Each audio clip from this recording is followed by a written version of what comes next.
爸爸带回的私生女绿茶又恶毒，他诬陷我泼她烫水。他的妈妈仗着白月光的身份妄图上位，他们都以为我妈妈温柔和善的笑是妥协，可惜了，我妈妈才是心狠手辣的恶女主角。只有我能看出，她平静的眼睛里正在滋生恶意。大家好，开始今天的分享之前，希望你能给人间烟火点个订阅，我将会分享更多优质的内容。家宴上，爸爸领回了一个私生女，乌发圆眼、模样乖巧的女孩躲在爸爸身后，双手不安地攥紧他的衣角，楚楚可怜。谁能不怜爱呢？爸爸转身摸了摸她的头，低声道：“月月别怕，爸爸在这。”这话一出，女孩反倒更加瑟缩，透着惶恐的眼神不经意向我和妈妈瞥来。我忍不住翻了个白眼，弄得好像我和妈妈是什么洪水猛兽一样。爸爸将她护在身后，朝妈妈道：“慕情，这是我不对，但月月的妈妈生病了，没法照顾她，我这才不得不把她接回家，你别介意。”妈妈垂眼不语，倒是姑姑先一步对着妈妈开口：“哎呀，你也知道，周恒一直放不下他那个白月光初恋，但是他的心总归还是在你这里呀。你看这小姑娘挺乖巧，只是暂住在家里一段时间，弟妹你就别介意了。”我冷冷看了眼满脸堆笑、一心袒护私生女的姑姑，一副得意洋洋的模样。听说当初爸爸和妈妈结婚时，他可是笑得像条哈巴狗呢。如今见爸爸在妈妈的帮衬下重振家族事业，便自以为能替妈妈做主了，似乎注意到我不甚友善的视线。女孩缩了缩肩膀，又惹来爸爸和姑姑一阵安慰，我却敏锐捕捉到她眼底精明的微光。暂住，怕是不见得吧？我看是来抢家产的。眼前三人心思各异，明晃晃的刀尖已经从暗处伸出，直指妈妈，恶意丛生。然而妈妈只是轻轻笑了声，她眼尾上扬，如同毒蝎的尾钩。当然不介意，私生女而已。爸爸和姑姑满意的笑起来，他们以为向来温柔和善的妈妈妥协了。只有我知道，妈妈每次把人踩进泥泞里前都是这样笑的。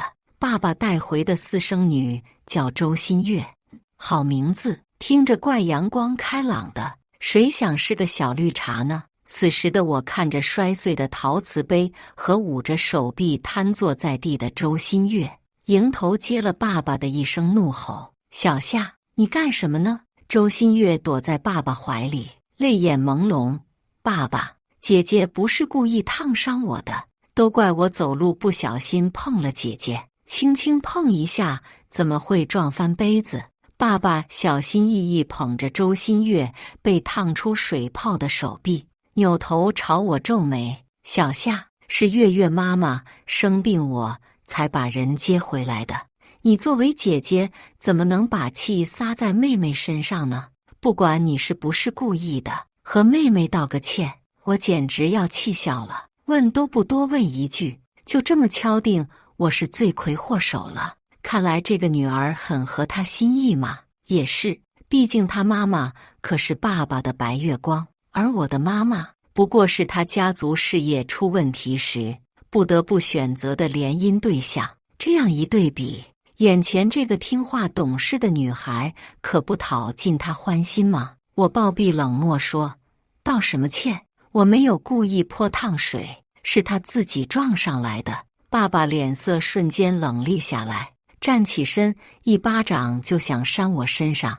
平时真是少教训你了，把你养得这么刁蛮。就在这时，妈妈赶了过来，拦下他的手：“小夏性子倔强，你又不是不知道。”妈妈语气温柔，又看了看周新月烫红的手臂：“哎呀，烫得这么厉害，阿姨替小夏向你道个歉。”她笑意盈盈，语气也柔得像风。我却从他的笑意里瞧见了一丝异常。第二天，一个装满烫水的杯子从2楼垂直摔落，看似冲我而来，只是偏了一点，砸中了我旁边的爸爸，烫红了他一整条手臂。爸爸疼得龇牙咧嘴。妈妈看着周新月惊呼：“月月，我知道昨天姐姐不对，但阿姨已经替她给你道了歉，你怎么能从2楼朝她扔盛满开水的杯子呢？”周新月满脸仓皇，拼命摆手否认：“不是我不知道发生了什么。小夏在楼下，只有阿姨在2楼。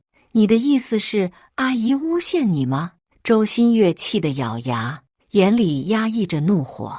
在爸爸看不见的视角里，他一副要扑上来把妈妈生吞活剥的样子。可惜他不能发作，毕竟她可是爸爸柔弱的小女儿呢。妈妈一副痛心疾首的模样：“月月，你怎么还能推脱呢？你看你偏了方向，砸到了爸爸，把他烫成这样了。”爸爸紧皱眉头，而周新月眼眶里转着泪，百口莫辩：“被诬陷了，真可怜，一点也不像昨天那个装可怜陷害我的小绿茶呢。”妈妈又笑了，笑意很快被抹去，她又变回满目担忧的样子。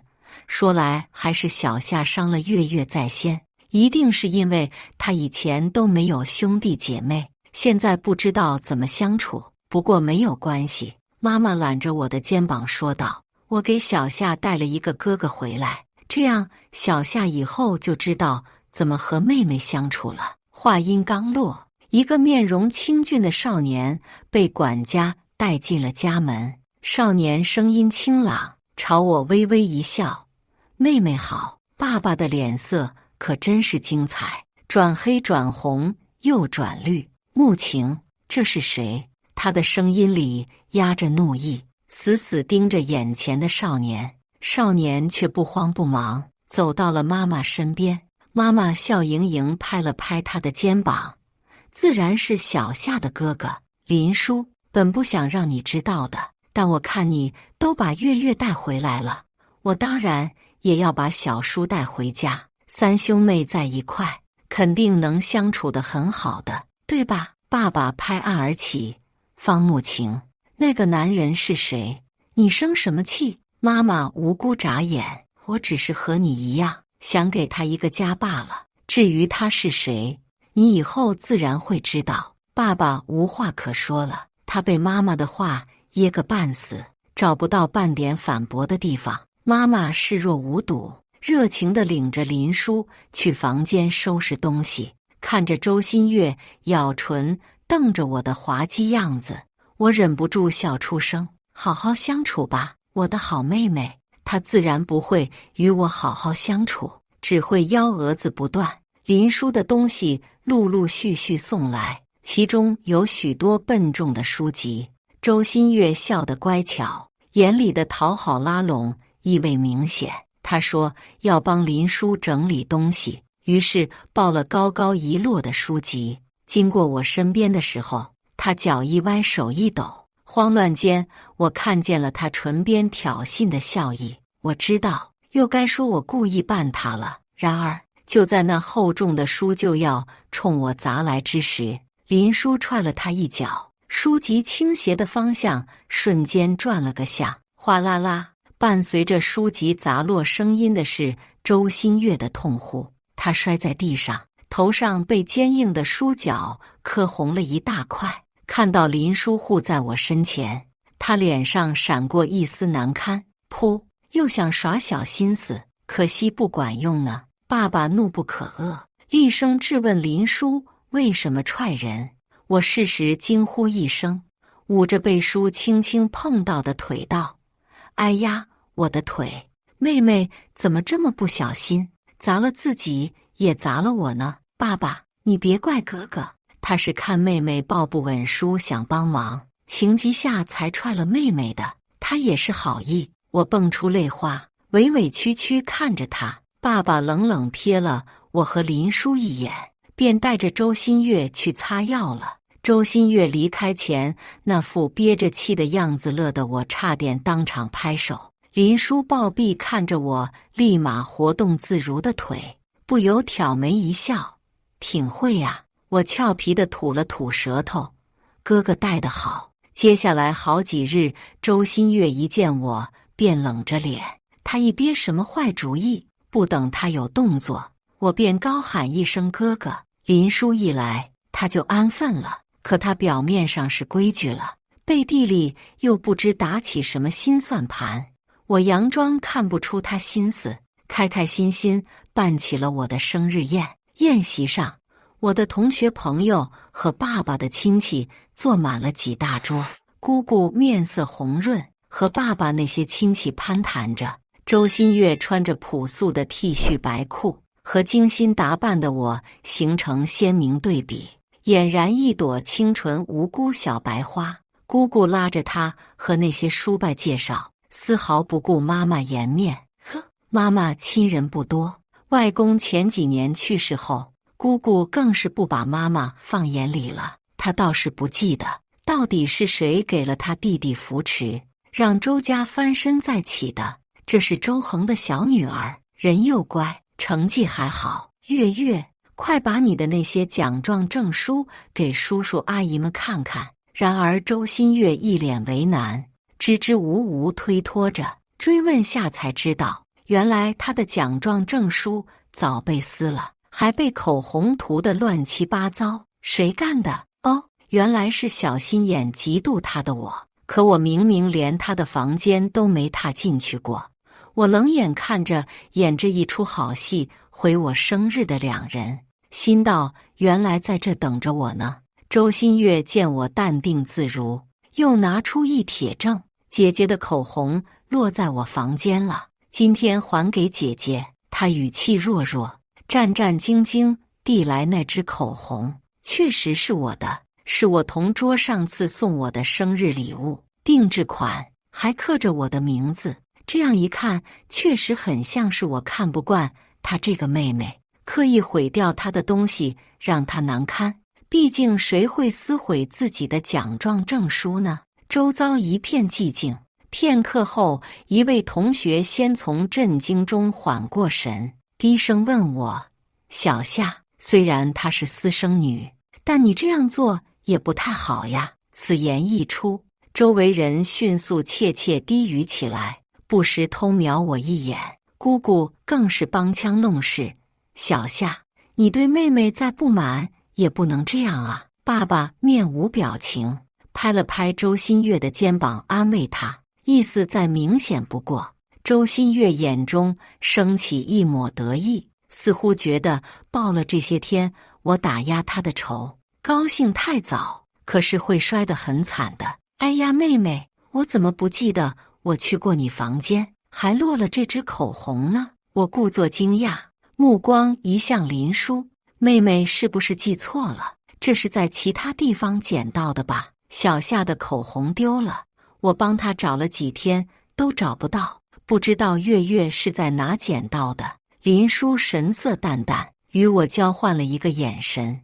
周新月急忙说：“是在我房里找到的。”哥哥是不信我吗？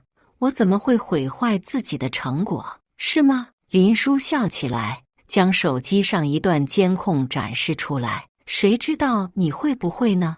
监控上赫然显示着周新月偷偷摸进我房间，偷走了那支口红。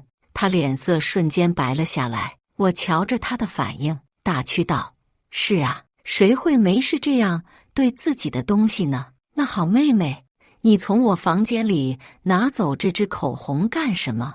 周围窃窃私语，先前还想指责我的亲戚们转头对着周新月指点起来，脾气火爆的同桌更是翻了个白眼：“小夏，看来你妹妹很喜欢我送的口红呢，喜欢到往自己奖状上涂。本是特意把周新月带来宣告自己小女儿的，谁知出这么个岔子。”眼见脸面挂不住，爸爸赶紧呵斥，扯开话题：“家里装什么监控？林叔，你别太放肆！”我立马接话：“我拜托哥哥帮我装的，防小贼。怎么了？姑姑拉着我打起圆场，直说误会一场。这时，一直默不作声的妈妈开了口：对啊，月月那么乖，怎么会做出这种事？难道姑姐你和月月说了些什么吗？一句话把姑姑对得不敢再帮腔。我双手撑脸，朝着周新月抬眉：我倒要看看你还能做什么妖。周新月倒是不做妖了，只是她那白月光妈妈来了。女人年过30，依旧肤白貌美，与她女儿如出一辙的白莲。大门口，她声泪俱下，靠在爸爸怀里，如若娇花。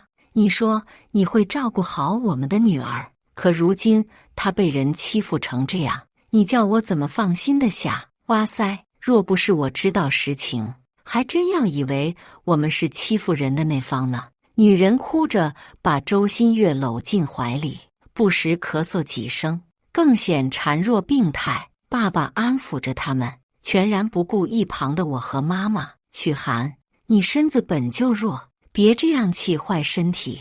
他语气是前所未有的温柔耐心，轻哄几声后又道：我已经找人收拾了东西，今天你就搬进来，亲自照顾月月好吗？许寒抽噎几声，目光瞥向一旁的妈妈。爸爸立马会意：有我在，你安心住吧。两人走进屋里，独留下妈妈一人。接下来的一段时间，许寒让我见识到了什么叫真正的绿茶。因为近期工作过于忙碌，妈妈一下生了场大病，躺在卧房里，面容憔悴。于情于理，爸爸都该关心妈妈一二，可许寒拉着爸爸直说自己不舒服，一会心口疼，一会胸闷。尽管医生给他瞧了半天，也没瞧出什么好歹。爸爸还是为他跑上跑下，端饭送药，而妈妈只有我和林叔照顾着，连保姆阿姨都看不下去了。夫人，您这是何苦呢？先生都这样对您了。我一口气堵在胸口，眼眶酸涩。妈妈，你不难过吗？妈妈摸摸我的头，没什么好难过的，大概是见妈妈没什么动静。许寒愈加过分，在家他一咳嗽，爸爸就到他身边。周新月被拥在他们之间，衬得我和妈妈反倒像外来者，甚至妈妈在外谈生意，也能见到他跑去爸爸公司刷存在感，美其名曰送饭看望，实则挑衅。妈妈瞬间成了两家公司乃至商圈议论的对象。直到一天，许寒又说自己不舒服，让妈妈替他拿药，妈妈一言不发，当面将药扔进了垃圾桶。于是一个下午，我就光听许寒抽抽噎噎地哭了。当晚，爸爸将妈妈拉进别墅外的小花园里谈话，我躲在角落，看着爸爸满腹算计显露。穆晴，这段日子你心里肯定不舒服，不想他在家里，但我也确实对不起许寒。当初你要和我结婚，我是被家里逼着和他分手的，所以呢？妈妈问。当时我和你在一起，你可没说你还有个小女友。现在搬出这件事，你想做什么？爸爸连忙道：我没有其他意思，我知道你帮了我的事业很多，我也知道你很爱我，这么多年了，我对这个家也有感情。爸爸斟酌后继续道：这样，穆晴，你签个文件，我拿去哄哄他，他就愿意离开了。妈妈签了，爸爸满意的走了。没过几天，许寒和周新月就搬出家了，一切恢复平静，仿佛爸爸从未把他们带回过家。只是这平静在一场商业酒宴上被撕破。爸爸阴沉着脸色找到了人群中交谈甚欢的妈妈：那文件是假的，你动手脚了？妈妈语气无辜：我动什么手脚？那份财产自愿转让的文件被调换了，你签的是没有法律效力的。爸爸拽着妈妈的手，只是几处小公司产业而已，让给他不行吗？妈妈拧眉：几处小产业，那些都是我半生打拼而来的，可你却轻轻松松拱手让人。别忘了，你的事业也是我帮扶的。爸爸面色发绿，所以真是你做的了。穆晴，当初你非我不嫁，现在倒不在乎了。就在这时，大门外一阵骚动，女人的哭喊声传来。方穆晴，你真是狠毒的女人！当初我和周恒情投意合，是你趁他家里事业没落，用提供帮扶为要挟，逼他和你结婚，抢走了我的爱人。现在你还要步步相逼，你是想逼死我吗？颠倒黑白，帮扶事业是真，可逼婚是假。妈妈告诉我，追求是他先，可先师以好感的是爸爸。周新月也在，搀着他妈妈，泪眼盈盈，盯着人群中的我。姐姐，我和妈妈已经没有了家庭，只是想要一些能让我和妈妈糊口的东西而已，这都不行吗？两人将受害者演得逼真至极。只有我知道，那些所谓的小产业都是刚起步，还没来得及投资的，一旦做大，定然赚得盆满钵满。爸爸和他们打的就是这个主意，他一定觉得妈妈这么爱他，会为了赶走第三者而让出财产。可惜计划失败了，于是撕破脸，让妈妈当众难堪。场内不少妈妈的合作伙伴都看起妈妈笑话，笑她丈夫的第三者闹到众人面前。许寒愈哭愈厉，妈妈见状也抹起眼角，字我签了，公司我想给的，但为什么出了问题，我不知道。爸爸怒气上头，正要走上前一步，一个男人拦住了他。金丝框眼镜，西装革履，唇边笑意疏离，是爸爸的秘书。爸爸的脚步硬生生顿住了。林秘书，你这是干什么？一身儒雅气质的男人又往前走了一步，将妈妈完全挡在了身后。林秘书，真是好久不见。妈妈从他身后探出头，眼神里带着一丝狡黠。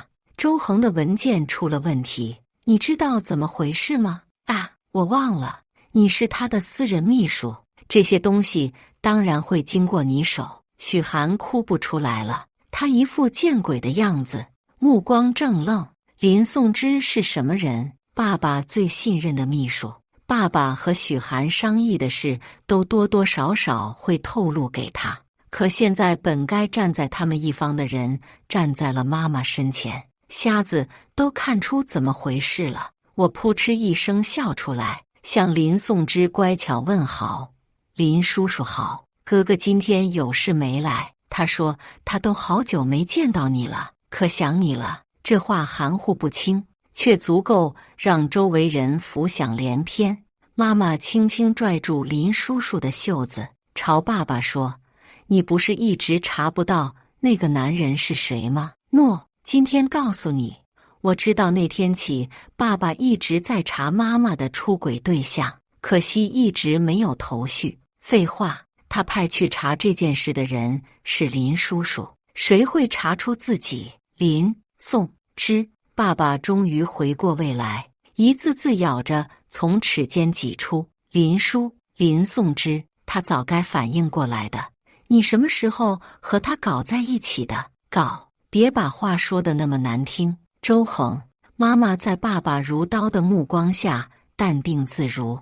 那时候看你的事业跌得那么惨，我要帮你，自然得和你的秘书多交流沟通啊，不然你是怎么爬到现在的地位的？林叔叔拍了拍妈妈拽他袖子的手，眼下一点支衬得他像一只笑面狐狸。周总，今日正好向您递个辞呈，以后我便是夫人的秘书了。这下被看笑话的人变成爸爸了。再不复开始的气焰，他和许寒都一句话不敢再说。交换了几个眼神后，许寒便带着周新月离开了。那天之后，爸爸像变了个人似的，不再像以前一样对我和妈妈冷言冷语，转而不时关心我们。呸，不就是看计划败露，又看林叔叔是妈妈的人，怕他抖出什么对他不利的事吗？许寒被爸爸安排在了其他的地方住，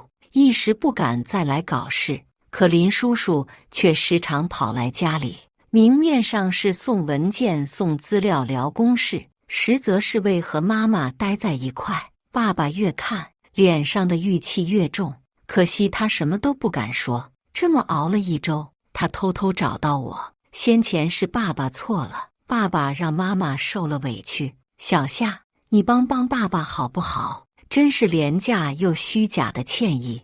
我随口一提，妈妈前段时间生了大病，还没好全。他眼前一亮，立马买了许多补药拎回家，到厨房里叮叮当当一阵响，端出来一碗炖汤。可妈妈只是瞥了一眼，便挪走目光。我一看，嚯，红枣！妈妈对红枣过敏，之前不小心吃到一次，立马全身红痒，被送到医院。相处多年，爸爸连她对红枣过敏都不知道，真是可悲。那碗汤被晾在一旁，妈妈没再看过一眼，直到林叔叔又来送资料，她才告诉爸爸为什么妈妈不喝。周总什么都不了解，怎么能做好事呢？林叔叔语气平和，却听得爸爸挂不住面子。爸爸闷声不语，看着林叔叔将带来的虫草鸡汤放到桌上，替妈妈盛了一碗。我凑在妈妈身边，朝着林叔朝了朝手：“哥哥快来，叔叔熬了好喝的汤。”林叔一身休闲服，慢腾腾走过来，向林叔叔喊了声爸。爸爸脸色更沉了，一甩门便离开了。这么一看，我们才是其乐融融的一家人，而爸爸不过是跳梁小丑。爸爸没有放弃讨好妈妈，毕竟从前他公司乃至他的一些密事都会交由林叔叔处理，可以说林叔叔是他的心腹。而现在这个心腹背叛了他，并成为妈妈的人，在家嘘寒问暖，在外爸爸也极力展现对妈妈的好，投资了妈妈的各大项目。可妈妈不为所动，对他的关心视而不见，对他的投资也不屑一顾。爸爸这下真的急了，在又一次看见妈妈被林叔叔送回家后，他忍不住了。他拽着妈妈的手，眼角泛红：“慕情，我真的错了。许寒我已经赶走了，这些天我也一直在弥补。”他一点点靠近，满眼哀痛：“可我做了这么多，你却一眼不看，你就一点都不能原谅我吗？”我披着外套急忙赶出门，护在妈妈身前，迟来的深情比草贱：“你早干嘛去了？”爸爸还想说什么，我又是一阵输出：“当初是妈妈追求你，想和你结婚的，可你不也答应了，还从中获了不少利，现在搞得好像妈妈逼你一样。你要是不想结，谁能逼得了你？又当又立，借妈妈的帮助把自家产业发展壮大后，就想进一步夺走妈妈的产业，再和白月光圆满，世界上的便宜都让他占完了。”妈妈捏捏我气鼓鼓的脸，然后甩给了爸爸一份文件：“我不想陪你玩了，准备离婚吧。”那是离婚协议书。爸爸彻底绷不住了，不可置信看着妈妈：“你要和我离婚？你别忘了，当初你每天以泪洗面，是因为有我存在，你才能振作起来的。我是这个世界上最像他的人，没了我，你能活？”林叔叔一脚重踹了爸爸的肚子，他闷哼一声，痛苦地倒在地上。妈妈居高临下睨着他，半晌移动脚步走向他，蹲下身捏起他的脸，确实很像，真的很像。妈妈细细观摩着他的脸，喃喃道：“我也找不出第二个这么像他的人了。”爸爸面目狰狞，嘴角勾起一抹笑。然而妈妈手指越来越用力，目光平静到可怕：“可惜你终究不是他，一个替身罢了。你以为我为什么一直迁就你？”妈妈拍了拍手起身，爸爸挣扎着也想爬起来，却被林叔叔一脚又踩回地上。林叔叔笑着，眼里却如覆寒霜。周总，我劝你老实。妈妈神色露出一丝哀伤，道：其实你是刻意接近我的吧？在周洛车祸坠海死后，我确实很难过，难过到想和周洛一块去死。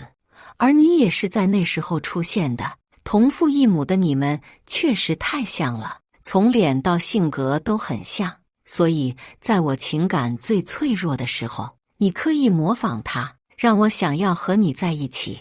这是我第一次感受到他真正的悲伤情绪。他继续低声说道：我和你结婚了，我拼命想走出阴影，可是你只不过是觊觎我的资产。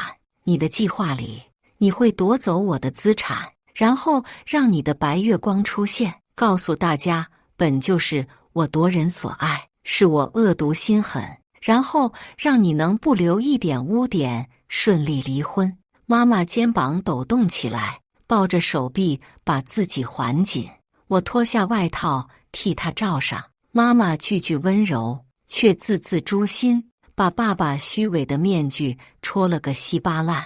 她眼神里的讨好早已烟消云散，只剩狠意。妈妈看得又笑了起来。周恒，你好算计，好心狠，可惜我比你疯。爸爸因为逃税漏税被税务局找了，显然是林叔叔的手笔。没人比他更知道爸爸公司的漏洞。爸爸麻烦不小，无暇顾及公司生意，自然由妈妈接手。妈妈又将生意扔给林叔叔，气疯了爸爸。连着2天，妈妈的手机都不断亮着屏幕，全是爸爸的消息。妈妈懒得理，倒是让我看尽了笑话。林叔叔替妈妈拉黑了一个又一个手机号，然而依旧挡不住爸爸的恶言。又是一个新号码，这次妈妈接了打过来的电话：方慕晴，你非要把事做绝吗？夫妻一场，你为什么半分情面不顾？周洛的遗物还在周家，你不是一直对他无法忘怀吗？你把我逼急了，我就把那些东西都扔了。妈妈这次没有3言2语对完就挂了。她坐在爸爸的办公室里，认认真真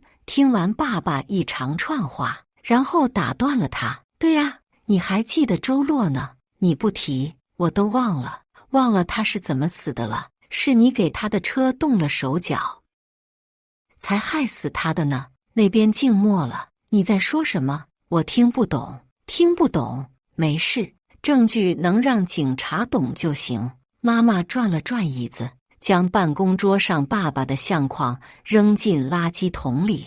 你从周洛那抢走的东西该还回来了，我还得感谢你收拾了周家的烂摊子，让我可以替周洛拿回运作的这么好的周氏企业。安静几秒后，爸爸的怒吼传来。妈妈捂着嘴，笑弯了腰。你以为自己为什么能顺风顺水这么多年？我就是要你一步步发展壮大周氏，在眼睁睁看着它落到我手里。林叔叔神色平淡，在一旁接过妈妈的手机，再次替她拉黑。找到的那些证据不足以定罪，我知道，我才不是想用那些东西把他送进牢里。我还未从震惊中缓过神，便见妈妈招手将我唤过去。她摸了摸我的头：小夏，帮妈妈一个忙好不好？许涵带着周新月再次找上了门。妈妈不见他们便转头跪到我面前：小夏，阿姨对不起你们，月月对不起你们，能不能求求你妈妈帮帮周恒？好歹夫妻一场。我看着眼前卑微的母女2人，只觉可笑，想起从前他们可恶的样子，我眼珠一转：阿姨，妈妈已经要和爸爸离婚了。看着许涵快要急哭的样子，我又面露为难：阿姨，你不知道，你以前在家里那样子，妈妈可难过了。你现在就跪下说2句软话，妈妈可能不会原谅你。我满眼忧虑，贴贴许寒。纠结片刻后，许寒抬手一巴掌扇到自己脸上。方小姐，是我错了，见我不作声好。许寒又是几个巴掌扇到自己脸上。是我下作，故意抹黑你，是我不要脸，还想让周恒骗走你们的财产。耳光声清脆，我听得一阵愉悦。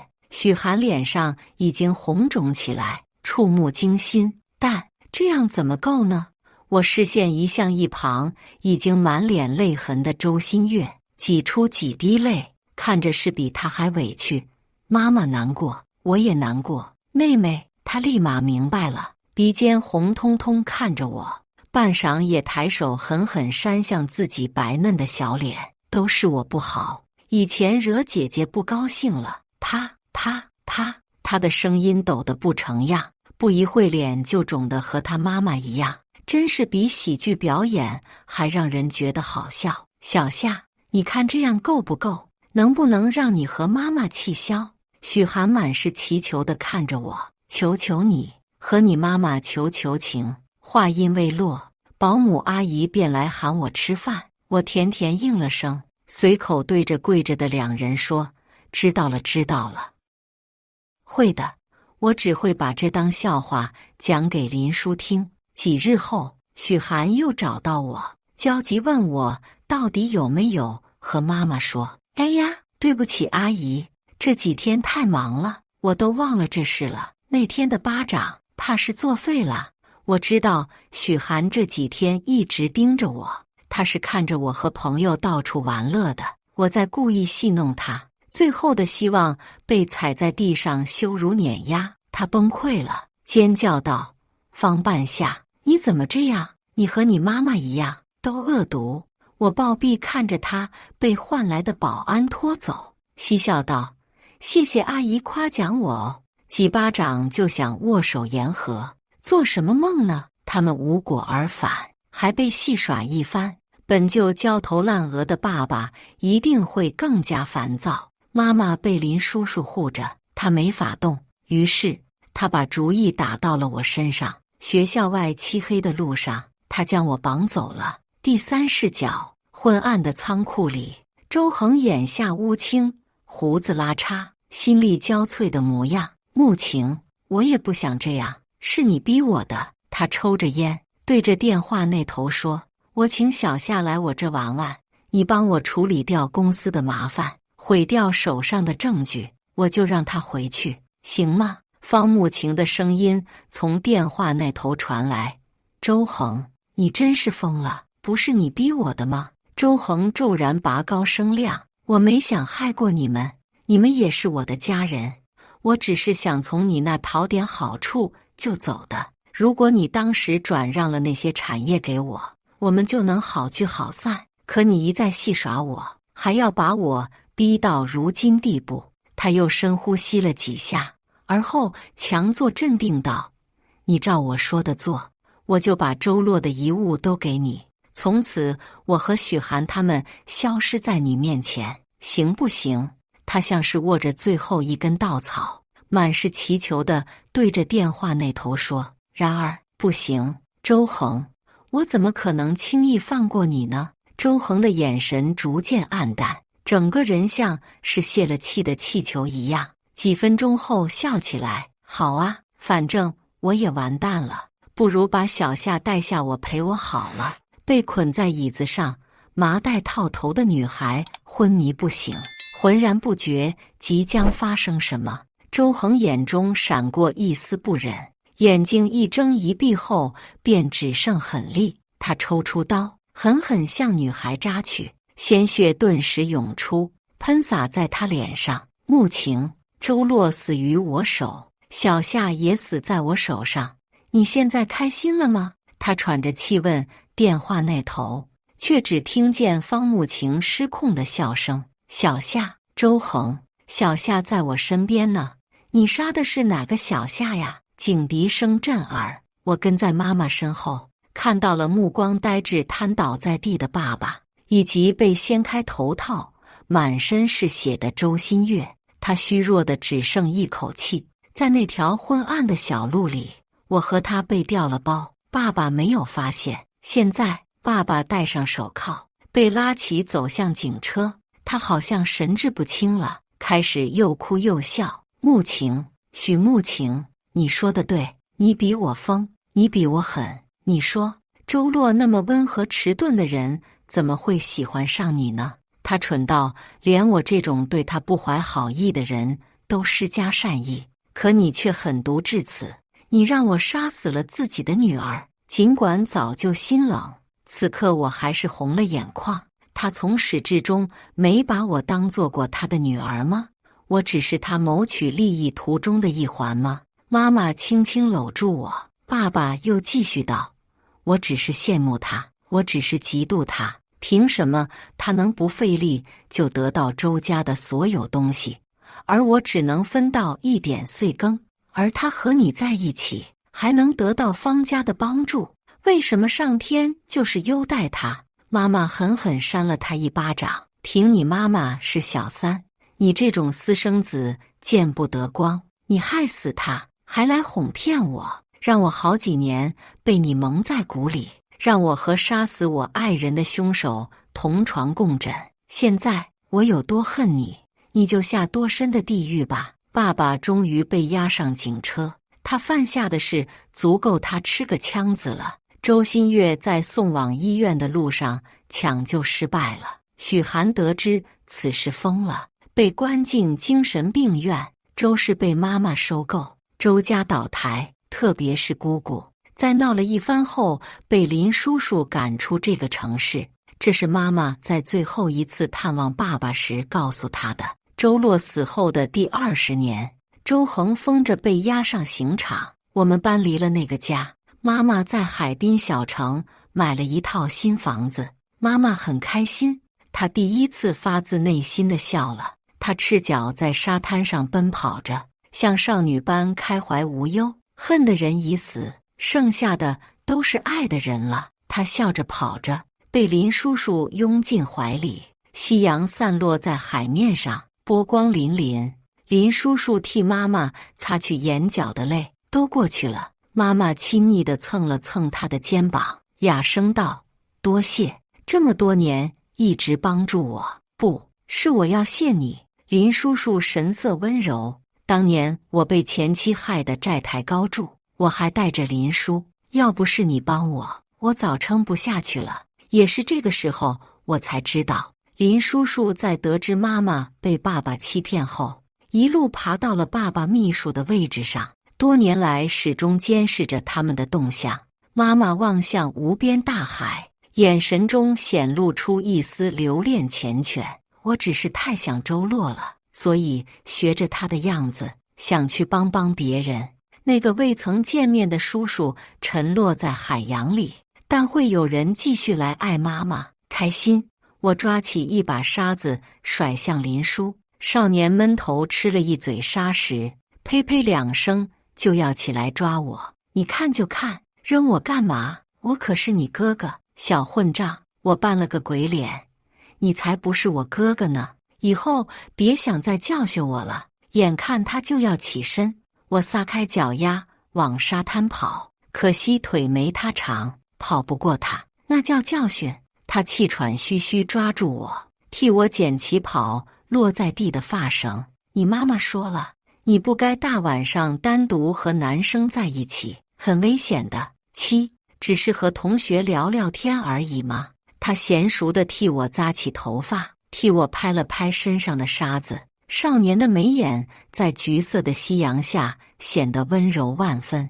他轻轻抬眸，霎时映入无边光波，然后他趁我不备，抓起一把沙朝我扔来。啊，大混蛋，你等着，再不会有痛苦了。所有人会好好的生活下去。以上就是今天分享的故事。大家有什么想说的、想吐槽的，欢迎在下方评论交流。也更希望能给人间烟火点个订阅，我将会分享更多优质的故事内容。